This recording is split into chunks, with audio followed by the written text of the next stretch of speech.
ഉണ്ടാക്കാൻ പോകുന്നത് വെച്ചാൽ സേമിയ ഉപ്മാവാണ്. അതിനുള്ള ഇൻഗ്രീഡിയൻസ് ആണ് ഇതൊക്കെ എല്ലാം. ഇത് ക്യാരറ്റ്, ഇത് കറിവേപ്പില, ഇത് ചുവന്നമുളക്, ഇത് പച്ചമുളക്, ഇത് ഇഞ്ചി, ഇത് ഉള്ളി. ഗൈസ് ഇത് പിന്നെ ഉഴുന്ന് പരിപ്പ്. ഗൈസ് പിന്നെ ഇത് 1 കപ്പ് സേമിയ. ഗൈസ് അപ്പം നമുക്കിനി സേമിയ ഒന്ന് വറക്കണം. നമുക്കിനി വറക്കാം ഗൈസ്.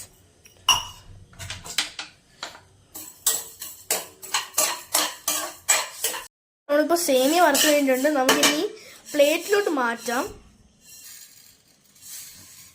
ഗൈസ് ഇതാണ് നമ്മുടെ പ്ലേറ്റ്, മാറ്റിയിട്ടുണ്ട് ഗൈസ്. നമുക്കിനി ഈ ഇൻഗ്രീഡിയൻസ് ഒക്കെ അതിലോട്ടിട്ട് നമുക്കിതിന് ഉപ്പുമാവ് തയ്യാറാക്കാം. ഗൈസ് നമുക്കിനി കോക്കനട്ട് ഓയിൽ ഒഴിക്കണം. ഗൈസ് ഇനി നമുക്ക് ഇൻഗ്രീഡിയൻസ് ഇടാം.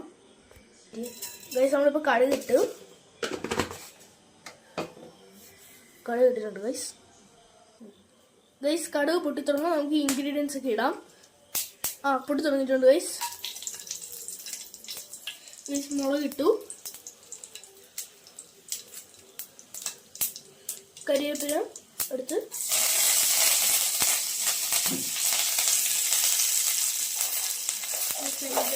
അടുത്ത് ഉഴുന്ന് പരിപ്പ്,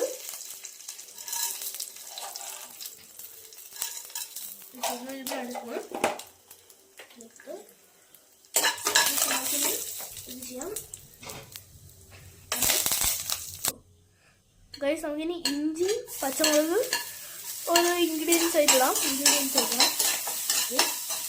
ഈ തെറിക്കുന്നുണ്ട് കേട്ടോ.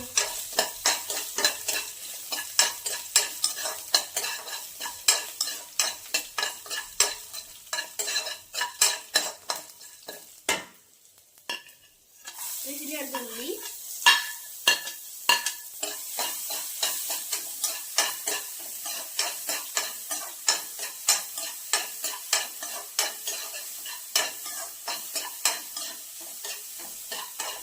നമ്മളിനി അടുത്ത് ക്യാരറ്റ് ആണ്. ഗൈസ് നമ്മള് ക്യാരറ്റും ഉള്ളിയൊക്കെ റെഡി ആയിട്ട് വന്നിട്ടുണ്ട്. ഇനി വേറൊരു കാര്യം ഗൈസ്, 1 കപ്പ് സേമിയക്ക് 1.25 ഗ്ലാസ് വെള്ളം. നമുക്കിനി വെള്ളം ആഡ് ചെയ്യാം. വെള്ളം ആഡ് ചെയ്തിട്ടുണ്ട് ഗൈസ്. വെള്ളമൊക്കെ ആഡ് ചെയ്തിട്ടുണ്ട് ഗൈസ്. നല്ല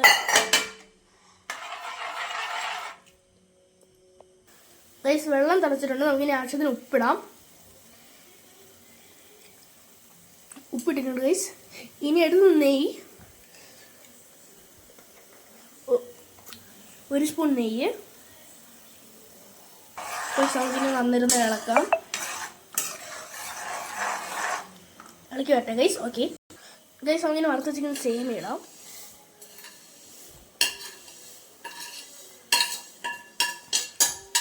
സേമിയ ഇട്ടിട്ടുണ്ട്.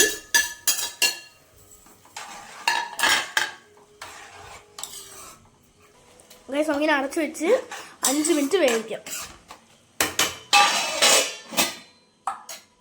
അടപ്പ് വെക്കുകയാണ്. അടപ്പ് വെച്ചിട്ടുണ്ട്.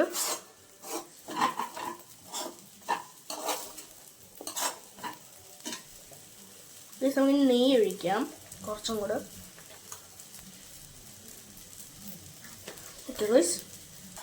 നമ്മുടെ ഡെലീഷ്യസ് ആയിട്ടുള്ള ഉപ്പുമാവ് തയ്യാറായിട്ടുണ്ട്. നമുക്കിനി പ്ലേറ്റിൽ തട്ടിയിട്ട് ഞാൻ കാണിക്കാം. ഡെലീഷ്യസ് ആയിട്ടുള്ള ഉപ്പുമാവ് തയ്യാറായിട്ട് നമുക്കിനി കുറച്ച് ടേസ്റ്റ് ചെയ്ത് നോക്കാം. കഴിക്കാം ഗൈസ്. ഗൈസ് നല്ല ടേസ്റ്റ് ഉണ്ട് ഗൈസ്. നമ്മൾ കഴിച്ച നോക്കി ഡെലീഷ്യസ് ആണ്. ഓക്കെ ഗൈസ് ഇന്നത്തെ വീഡിയോ ഇത്രയേ ഉള്ളൂ. എല്ലാവരും ലൈക്ക് ചെയ്യുക, സബ്സ്ക്രൈബ് ചെയ്യുക, ബെല്ലൈക്കൻ അമർത്തുക. Tata, bye bye.